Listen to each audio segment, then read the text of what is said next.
आपल्याला सांगितलं आता शिरपा हे सगळं काम करतो. ते प्रशिक्षण त्यानं घेतलंय. आता हे नेमकं करताना त्याला काय अडचणी येतात, काय काय होतं, आपण त्याला विचारू. हा शिरपा, अरे सांग बरं तुला काय काय अडचणी येतात ते सांग बरं जरा. आता सरपंच साहेब मी काय बोलणार, माझ्याकडे काय नाही बा बोलण्यासारखं. आणि एवढा पब्लिक समोर बोलायचं म्हणजे आपली छाती एकदम दडपून जाते. त्याला बोललं का तुझ्या अडचणी सांग काय. हा अरे ये बाबा ये बाबा ये सांग तुझ्या अडचणी सांग. अडचणी सांगायचे होय, मला वाटलं भाषण करायचंय. त्या अडचणी तोंडावर आहे हो, पण भाषण आपल्याला जमत नाही. आता मला सांगा, म्हणजे त्या प्रशिक्षण शिबिरामध्ये ते आपलं दुरुस्ती प्रशिक्षण शिबिर होतं ना, तिकडे समजी लोक होते, पण सगळे लोक माझ्या मागं का लागलं कोणास ठाऊक. आता हे गोष्ट मात्र खरी आहे सरपंच साहेब, मला थोडं जास्त कळलं. पण कळून काय फायदा आहे हो, काही फायदा नाही कळून. काय आता 6 महिने जर समजा कोणी पाणीपट्टी भरलीच नसल आणि काही बिघाड झाला तर दुरुस्ती प्रशिक्षण शिबिर घेऊन फायदा काय आहे. पाणीपट्टी भरल्यामुळं पैसेच नाहीये दुरुस्ती करायला. मला काय म्हणायचंय, तुम्ही सगळे पाणीपट्टी भरा. तुम्हाला आता परवाचा किस्सा सांगतो. नानाच्या घरी गेलो होतो पाणीपट्टी मागायला. तो काय म्हणणं माहितीये मला, नानाकडे गेलो. नाना लय शहाणा माणूस आहे, पण मी आज सोडणार नाही. काय नाना, ओ नाना गेलो काय. नाना कोण आहे रे, काय लावली रे फिरफिर दुपारच्या टायमाला माणूस जरा डोळा लावताय भरता येतं काय रे. तुम्ही झोपा ना झोपा, झोपण्याबद्दल काहीच म्हणणं नाही. ते म्हणजे आपलं पाणी सोडलं, दुरुस्ती केली, बरं आता पाणीपट्टी गोळा करायला जाऊ. पाणीपट्टी? हा कशाची पाणीपट्टी? पाणीपट्टी पाण्याचीच असते ना का दुधाची असते? अरे पण ते सरकारचं काम आहे ना पाणी द्यायचं. असं नाही ना, असं नाही. अहो पाणीपट्टी आपण भरली नाही तर पाणी योजना बंद होईल ना. बंद पडू दे तिकडे. मला काय करायचं असं, ते सरकारला जाऊन म्हणायचं, आपल्याला काय बोलायचं नाही. चाल चाल, ऐका ना नाना, ओ नाना, नाना, नाना. त्या नानाची नाना तरी विनवणी केली तरी नानाच म्हणतात. नाना तिकडे. हा असा सगळा प्रकार आहे. आता मला सांगा सरपंच साहेब, असा प्रकार चालू असताना मी बोलणार काय? त्यामुळे माझ्याकडे आता शब्द राहिलेले नाही. माझं भाषण इथं संपवतो. जय हिंद, जय महाराष्ट्र. वा वा शिरपा, हा महत्वाचं बोललास, हा मुद्द्याचं बोललास, ते फार बरं झालं. तुला त्या अडचणी आल्या त्या इथं मांडल्या, बरोबर आहे मंडळी. त्याला येणाऱ्या कामात अडचणीच्या त्यांच्या होत्या त्या इथं मांडल्या. पण त्याबरोबर शिरपा एक महत्वाचं बोलला की पाणीपट्टीचा विषय लय महत्वाचा आहे आणि तो इथं काढला. महत्वाचा विषय आहे, आपण सगळ्यांनी आता त्यावर लक्ष द्यायला पाहिजे.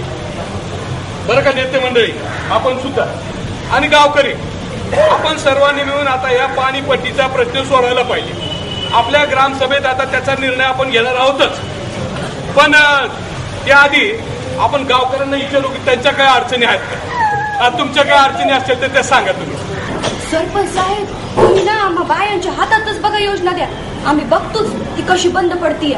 तुमचं काय म्हणणं आहे? चांगला विचार आहे. आता तुम्ही सगळ्या महिला बहिणी योजना घ्या ताब्यात आणि चांगल्या पद्धतीने चालवा. वय आम्ही ना पाणी पुरवठा सुरळीत चालून दाखवूया. काय चांगला विचार आहे. आणि ही जर योजना महिला बचत गटाला चालवायला दिली तर आपल्या ग्रामपंचायतचा काय फायदा? देखभाल दुरुस्तीसाठी जर ही योजना महिला बचत गटाला देण्यात आली तर 1% घसारा आणि 1% देखभाल दुरुस्तीचा खर्च म्हणून तेवढी रक्कम महिला बचत गटानं ग्रामपंचायतला द्यायची. पण एकापेक्षा जर जास्त बचत गट सक्षम असतील तर कोणत्या गटाला बरं योजना मिळणार? आपण काय करणार, गावातील सर्व महिला बचत गटांना निमंत्रण देणार, त्यांचे रीतसर अर्ज घेणार, त्या अर्जाची छाननी करून जो बचत गट अधिक सक्षम असेल अशा महिला बचत गटाला ही योजना देखभाल दुरुस्तीसाठी दिली जाईल. म्हणजे बचत गट किती जुना आहे, त्याचं कामकाज व्यवस्थित चालू आहे का, त्याच्या अभिलेखाच्या त्या नोंदी सगळ्या व्यवस्थित आहेत का, त्याच्या खात्यावर काही पैसे जमा आहेत का, या सगळ्या गोष्टी पाहून अशा बचत गटाची निवड या योजनेसाठी केली जाईल. समजा आपल्या गावात एकापेक्षा जास्त बचत गट जर सक्षम असतील, ही योजना चालू शकतील, तर आपण असं करू, आळीपाळीनं म्हणजे 1 वर्षासाठी प्रत्येक बचत गटाला ही योजना चालवायला देऊ. म्हणजे सगळे बचत गट आणखी सक्षम होतील. काय योजनेची जी पाणीपट्टी जमा होणार आहे ती जमा करण्याचे सगळा अधिकार आणि जबाबदारी त्या बचत गटाची असणार आहे. काय कळलं का? आणि मग त्या बचत गटानं ते जे पैसे जमा होतील त्यातून काटकसरीनं त्याची दुरुस्ती करायची. हे मात्र बेस झालं बघा. रखमा योजना की नाही आपल्याच बचत गटाला मिळाली पाहिजे बघ. आणि हा सरपंच साहेब त्या शिल्प्याला ना एकदा ना चांगलं शिकवून द्या काय आहे ते, नाहीतर आमचंच बचत गट तोट्यात जाईल बघा. मंडळी, आपल्या या पाणी पुरवठा योजनेमध्ये सगळ्यात महत्वाच्या गोष्टी कोणत्या असतील तर त्या आहेत स्विच रूम, पाणी वितरण व्यवस्था, ओटी टेस्ट, या TCL पावडरचा योग्य वापर, या अशा काही बारीक सारीक गोष्टी आहेत.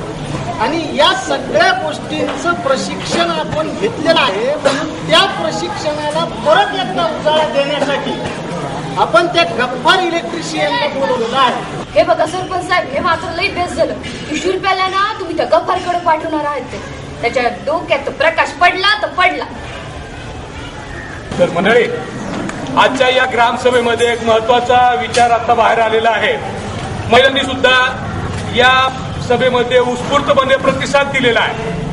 तेव्हा आपण आता त्या महिला विकास समितीची एक लवकरात लवकर बैठक होऊन त्यात निर्णय होईल आणि महिलांच्या ग्रामसभेमध्ये एक ठराव पास होऊन जाईल. त्यानुसार आपण या देखभाल दुरुस्तीचं त्या बचत गटाला आपण ती योजना देऊन टाकूया. का बरोबर ना?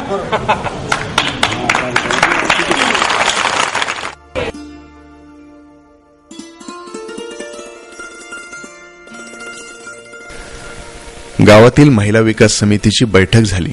त्यामध्ये महिला बचत गटांना आमंत्रित करण्यात आलं. महिलांनी उत्स्फूर्त प्रतिसाद दिला. आता आपल्याला बघा पाण्याच्या लई अडचणी येतात बघा. त्या अडचणी कशा सोडवायच्या बरं? मग आपल्यासारख्या बचत गटाच्या योजनेच्या ज्या महिला असतात ना त्यांनी सर्वांनी एकत्र यायला पाहिजे. त्यानंतर महिलांची ग्रामसभा झाली. गावची पाणी पुरवठा योजना चालवायला घेण्यासाठी महिलांनी चांगलाच प्रतिसाद दिला. महिला बचत गटांनी आपापले प्रस्ताव समोर ठेवले.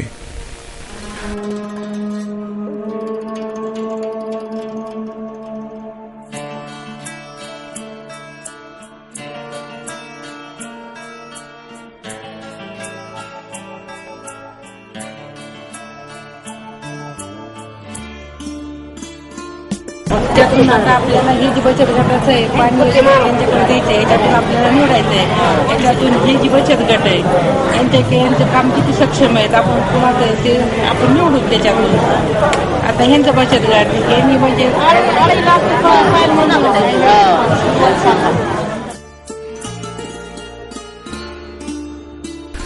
महिला बचत गटांकडून अर्ज प्राप्त झाले.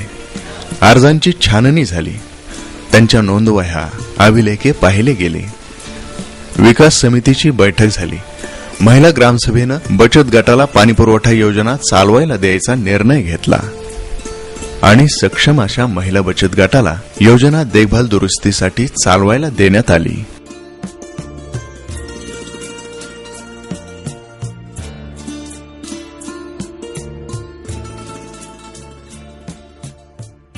आता एवढे दिले, संगीताने दिले, राधिकाने दिले, त्या मावशीने दिले, कोमलने बी दिले बघ. अजून कोण राहिलं बघ? गावात आहे ना संपतरावनी पट्टी दिली, गंगुनी पट्टी दिली, पुन्हा त्या राधिकाने दिली. फक्त त्या नाना पोलीस पट्टी दिली नाही. बघ तू काय करायचं कर. एवढंच लोकांनी दिले की गावाने आपल्याला एवढी मोठी जबाबदारी टाकली या तरी लोक काय पाणीपट्टी भरायला तयार नाही बघा. काल दिवसभर फिरून फक्त 2000 पट्टी जमा झाली. 500 500 500 2000 झाले. पुढची आपल्याला एवढी पट्टी जमा करायची ना कमी मिळवायचा. बचत गटाचं कसं होणार? सगळ्या गावात जायचे ना आपली शान.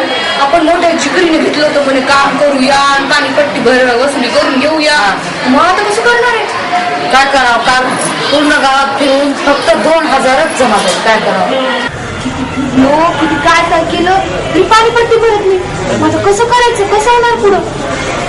किती फिरणार आहे गावामध्ये? आता तुम्ही सांगा साहेब याच्यासाठी काय करावं बरं आम्ही? जर वसुली चांगली नाही झाली तर आपण ना ग्रामपंचायत मार्फत त्यांना बिल बजावू, परमागणी बिल असतं, बिल बजावून त्याच्यानंतर 30 दिवसाची मुदत संपली तरी नाही भरली तर त्याच्यानंतर एक नोटीस बजावल्यानंतर त्यांचे नळ कनेक्शन बंद करू किंवा लिलाव सुद्धा आपल्याला करता येतो त्यांच्या काही साहित्याच्या आपल्या रकमेपोटी. तर या प्रकारे तुम्हाला ग्रामपंचायत बचत गटासाठी सर्वतोपरी सहकार्य करून वसुली करणं जरुरीच आहे आणि आपल्याला लोकांना पाणी देणंही जरुरी आहे. त्याच्यामुळे तुम्ही सक्षम राहणं गरजेचं आहे. आपण काय करूया, सर आमच्या साहेबांनी सांगितलं ना ते सगळं ऐकून घेऊया आणि वहिनी साहेबांना पण बोलूया. वहिनी साहेबांशी बोलणं झालं ना की आपण लगेच पाणीपट्टी घ्यायला निघूया. वसुली झालीच पाहिजे की लवकर. काय प्रभू कुठे निघाला मोर्चा? मोर्चापेक्षा काय नाही, पाणीपट्टी वसुलीला चाललंय. आणि तू कुठे चाललास रे? हे असंच चालू जरा गावात. आणि तू भरली की नाही पाणीपट्टी? आपलं तर नाव पहिलं मग बरं मला कुठं सांग त्या नानाने भरलं पाणीपट्टी? नाही ना, यावेळेला त्याच्याकडनं पाणीपट्टी वसूलच करून घेते. गरजापूर किरसट एकदम ते गरजापूर. तू नका काळजी करूस त्याची. हा मी बघून घेईल काय करायचं ते.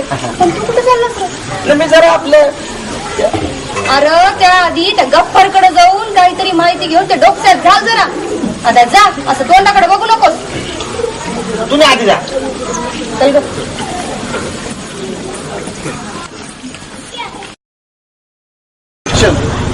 कि क्या चल रहा तुम्हारा? अरे मैं स्टार्टर ही कर रहा। ये इसको स्टार्टर बोलते क्या?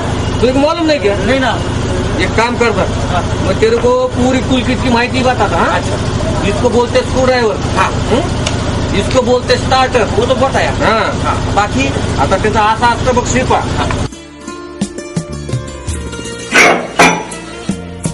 हे बघ शिरपा, ह्याला म्हणते फ्यूज. ह्याच्यावर कधी कधी कार्बन येऊ शकतं, त्याच्यामुळे हे काढून नीट पुसायचं आणि परत जागच्या जागे आपलं व्यवस्थित लावायचं. हे आहे एक दुसरा फ्यूज. इथं पण कार्बन आहे का नाही ते चेक करायचं. सगळं व्यवस्थित चेक केल्यावर परत जिथल्या तिथं व्यवस्थित बसवायचं. हे आहे तिसरं फ्यूज. त्याच्यामध्ये पण कार्बन आहे का ते पाहायचं, मध्ये पण पाहायचं कार्बन आहे का नाही ते, आणि परत जागच्या जागेवर व्यवस्थित बसून टाकायचं. हा आहे बघ पहिला फेज, हा दुसरा फेज आणि हा तिसरा फेज. ह्याचा हा बल्ब आहे, ह्याचा हा बल्ब आहे आणि ह्याचा हा बल्ब आहे. त्यानंतर तिन्ही जेव्हा पूर्ण होतात तेव्हा ह्या दोन पंपाचे दोन मेन स्विच, हा ह्याचा स्विच आणि हा ह्याचा स्विच. ह्याच्या खाली ह्याचा स्टार्टर आणि ह्याच्या खाली ह्याचा स्टार्टर. हे बघ शिरपा, मोटर सुरू करायच्या अगोदर आपण पहिल्यांदा व्होल्ट मीटर बघणार. जर व्होल्ट मीटरवर 240च्या वर जर हे असेल व्होल्ट असेल तरच आपण मोटर चालू करायची. हे सगळं पाहिल्यानंतर आपण पाहायचं अँपियर मीटर. आणि आता आपल्याला आज जो आपला पंप सुरू करायचा ना त्याचं लॉग बुक आधी नोंद करायचं. लॉग बुक मध्ये नोंद झाली की आपण आपल्या स्टार्टरचं बटन दाबायचं. हे झालं सगळं पॅनल बोर्डचं. याच्यामध्ये आणखीन दोन काम आहेत. हा मेन स्विच, हा मेन स्विच सगळं काम करतो.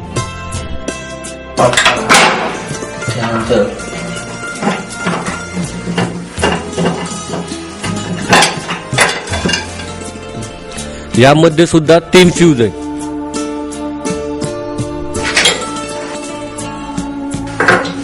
तर शिरपा, आता तुला महत्वाचं सांगतो, या सगळ्या फ्यूजची दर 8 दिवसाला का नाही आपण तपासणी करायची. कुठं कार्बन आहे का नाही आणि सगळ्यांची साफसफाई करून व्यवस्थित जिथल्या तिथं लावायची.